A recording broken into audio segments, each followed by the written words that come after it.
Parents détendus sur RCF Vendée, nous sommes avec notre coach parental Emmanuel Mallard. Bonjour Emmanuel. Bonjour Julie, bonjour à tous. Alors, sujet d'actualité, si vous avez des collégiens ou des lycéens, on est dans la période des bulletins, des réunions parents-profs. Et justement, on va parler aujourd'hui de ce bulletin scolaire. Comment l'accueillir, entre guillemets. Déjà, Emmanuel, à quoi ça sert un bulletin scolaire ? De toute façon, quoi qu'on fasse dans la vie, à un moment donné, il faut faire un état à un instant T où on en est dans les connaissances. Le bulletin scolaire, c'est ça aussi. C'est-à-dire, dans les apprentissages scolaires, il faut, à un moment donné, par des devoirs ou quelque chose, voir où l'enfant se situe par rapport à ce qu'on attend de lui, par rapport à son niveau de classe, par rapport peut-être aussi aux autres. Ça, c'est la première chose. La deuxième chose aussi, moi, je trouve où c'est intéressant, c'est que ça permet, alors on en parlera un petit peu plus tard, mais aussi d'affiner des projets d'avenir. C'est-à-dire que en s'appuyant sur les bulletins scolaires, on va voir en quoi l'enfant a des prédispositions, tout simplement. Et ça va être cette faculté, en fait, à appuyer sur ces prédispositions pour peut-être les orienter dans quelque chose qui soit en lien avec non seulement ce qu'ils aiment, mais sur pourquoi ils sont doués. Moi, j'aime beaucoup...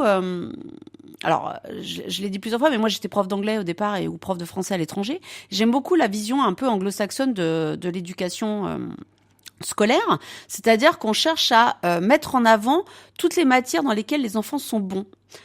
Et on s'attarde beaucoup moins dans les matières auxquelles ils ne sont pas bons. Et je trouve que le système français, malheureusement, veut que l'enfant soit à peu près bon partout, mais pas trop bon non plus, parce que justement, on enlève les notes pour pas qu'il y ait de compétition, et un peu moyen, voilà. Il n'y a pas vraiment d'excellence.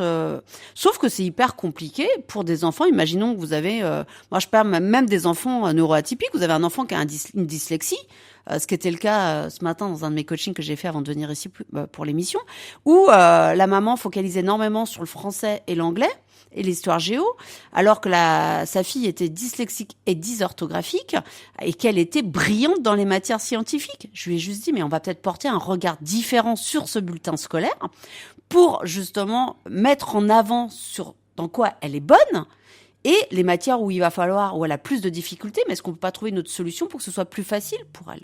Tout simplement.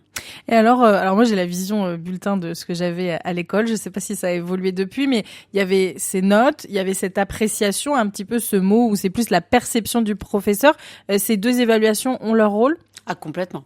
Et c'est très important parce que, par exemple, si vous êtes en troisième, et je vous parle d'expérience de maman de 5 enfants, si vous êtes en troisième et que vous allez postuler pour des classes qui vont être des classes internationales ou des classes sport ou des classes qui ont une spécificité, au-delà des notes, c'est le comportement qui va être important.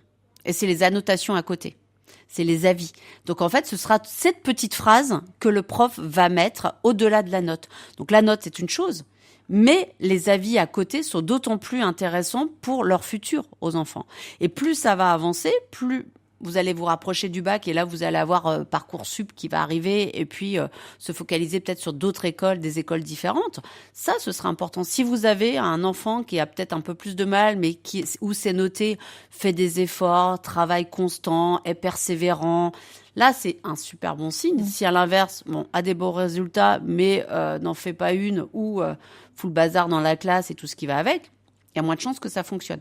Donc, ces annotations, en fait, sont très importantes. Et c'est là où c'est intéressant aussi, sur des enfants qui ont des difficultés scolaires, de s'attarder encore plus sur ces annotations à côté, parce que là, on va pouvoir mettre en avant et mettre en valeur la notion d'effort, la notion de persévérance, la notion aussi de dépassement de soi, peut-être pour certains gamins qui ont vraiment du mal dans les apprentissages scolaires. Et on va voir comment recevoir un bulletin, s'il est bon ou il est mauvais. Mais déjà, quelle place on donne à ce bulletin scolaire dans notre parentalité ? C'est genre primordial ou est-ce qu'on se dit, c'est l'école, ça va avec ?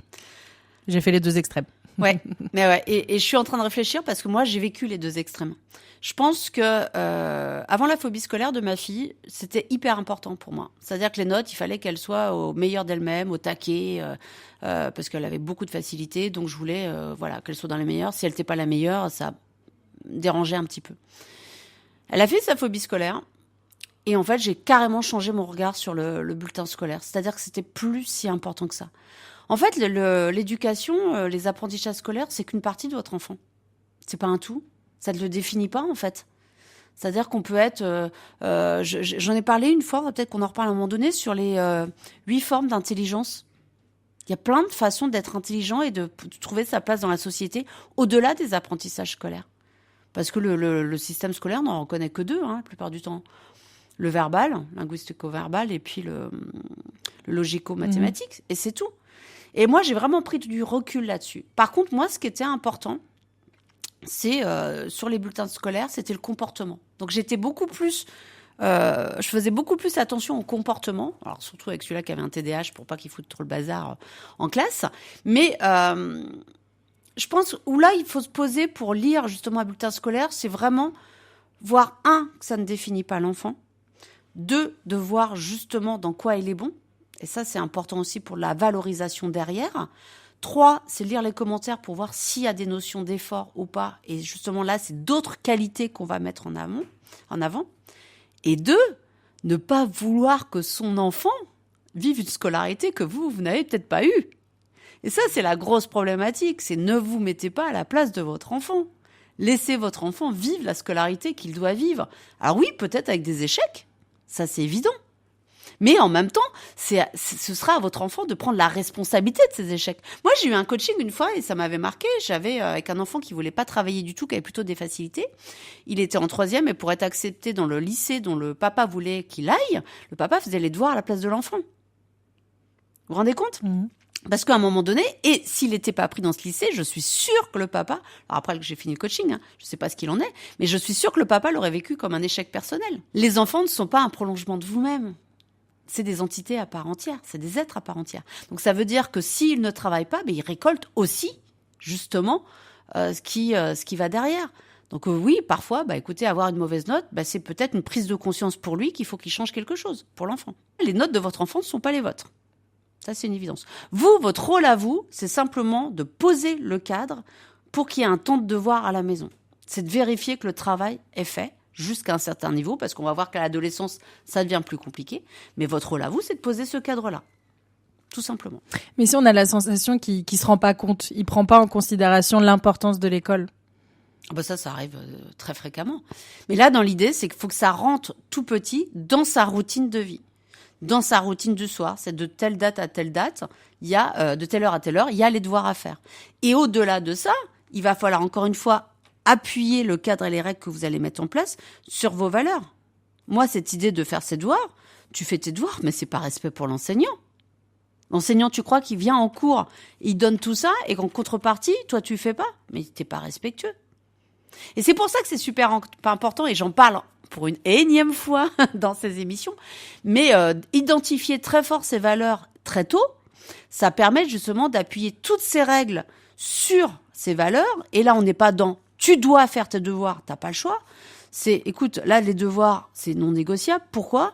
Parce que en ne les faisant pas, tu ne respectes pas ni l'enseignant qui va t'apporter quelque chose, et tu ne respectes pas non plus cette possibilité d'apprendre que tu as. C'est-à-dire que tu as plein de gamins dans le monde qui rêveraient d'avoir cette possibilité-là, et toi, tu ne la respectes pas. Donc, tu n'es pas respectueux non plus, entre guillemets, des gens qui sont autour d'eux. Et voilà. Moi, je l'ai toujours amené comme ça. Et ça a fonctionné. Donc, cette idée, c'est de ne pas être dans la contrainte et dans la confrontation, mais plutôt être dans la conviction. C'est-à-dire essayer de convaincre pourquoi c'était important pour lui. Tout à l'intérieur de ce cadre qu'on va poser. Bon, allez, revenons à ce bulletin scolaire. Comment on l'accueille ? Est-ce qu'on le prélit avant d'aborder le sujet avec l'enfant ? Est-ce qu'on le lit avec l'enfant ? Quels sont vos conseils ? Maintenant, il y a ces applications, on a un peu tout en direct. On a tout sur Pronote ou sur École Directe. Donc déjà, on peut suivre au fur et à mesure l'évolution des notes. Donc on peut réagir déjà avant le bulletin de notes. En tout cas, ce qui est important, c'est que je pense déjà, c'est de prendre le temps de bien lire le bulletin de notes. Ça, c'est hyper important. Et pas d'aller simplement à la moyenne générale en bas et puis se dire, les couleurs, parce que maintenant, il y a énormément de couleurs aussi. Remarquez que les rouges ou les 6, 7, sur 20. C'est histoire de vraiment prendre le temps de décrypter, de bien tout lire.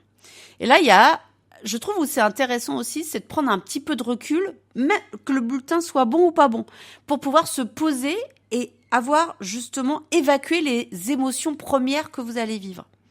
Si vous avez un gamin qui arrive avec un super bon bulletin scolaire, là, vous êtes hyper content, fier et tout. Vous avez peut-être tendance à en faire 10 fois trop et de mettre en avant que le résultat et pas les moyens que le gamin s'est donné pour y arriver.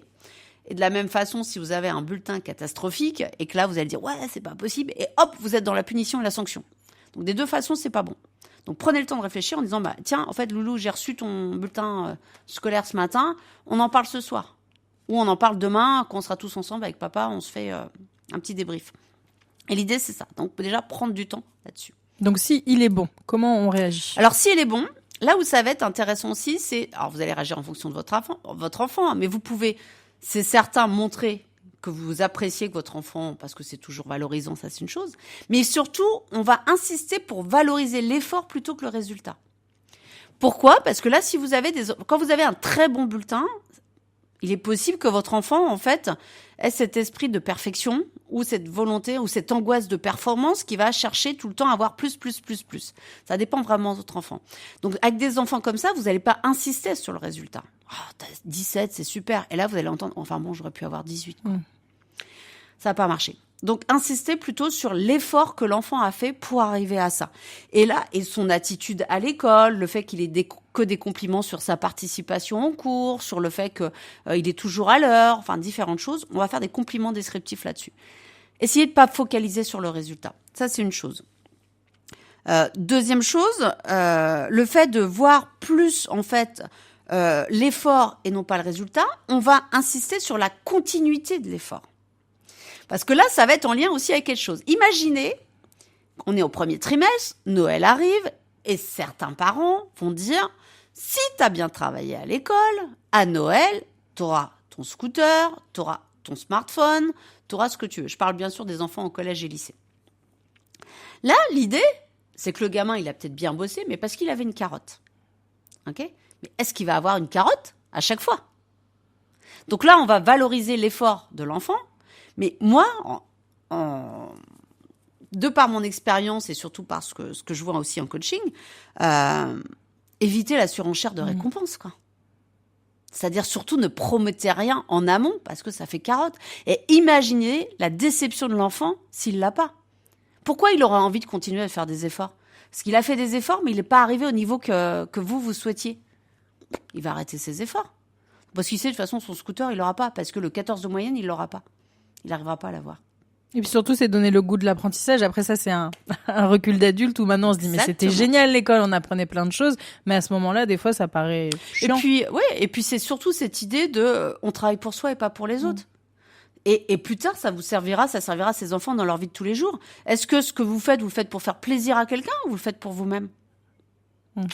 On va revenir à ce bulletin. Il est bon, mais je vois bien que mon enfant, il en fout pas une pour l'expression. Là, qu'est-ce que je fais? Parce qu'il y a des enfants qui ont des facilités. Au lycée, ça se calme, hein, mais au collège, ça peut arriver. Ils ont capté, voilà, ils ont pas travaillé, ils ont pas rendu les devoirs, mais le jour de l'évaluation, ça se passe toujours bien parce que ils ont des facilités. Alors moi, j'allais dire, là, il faut nourrir la notion d'effort au-delà des résultats. Alors si c'est pas sur les apprentissages scolaires, il va falloir trouver autre chose à côté. Moi, honnêtement, moi je l'ai fait avec mes enfants, hein, pour celles parce que c'était surtout les filles, hein, qui bossaient bien à l'école. Moi, j'allais pas. Du moment qu'il y avait des notes correctes et les résultats. Merci d'avoir écouté cet épisode. Retrouvez toutes mes masterclass sur la parentalité et réservez votre appel découverte offert via le lien en description. Et surtout, abonnez-vous à ma chaîne YouTube pour ne rien manquer.